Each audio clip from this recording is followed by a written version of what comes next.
bounds.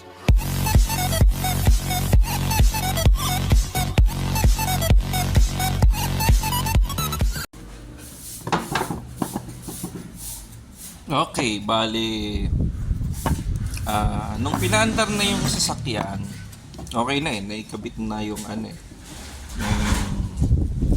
cylinder head. Bali, nung pinaandar na, may tumutulo dito sa part na to. Yan, dito sa part na to, may tumutulo. Ngayon, nung in-inspection nila, nakikita niyo yun, yung guhit na yun. Yan, may guhit yan. Kala nila dito lang sa, ayun, may guhit. Kala nila dito lang may part na bitak.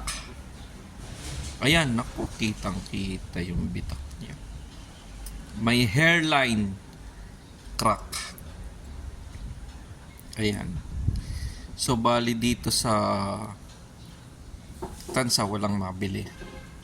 Kaya bumili ako doon sa Goodyear. Ito. So, ang original nito is nasa 2.4. Pagkatapos, yung Korean made ay 1.8. Ang Japan ay 1.450.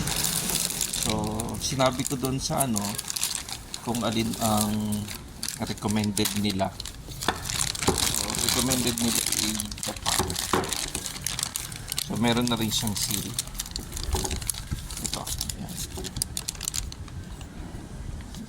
Okay. So, palit na ng bago. 1,450 sa may Goodyear. Sa may Pasay. Okay, so sana umuwi ka na. Mga bago na yung pinalit sa'yo. Okay, thank you very much.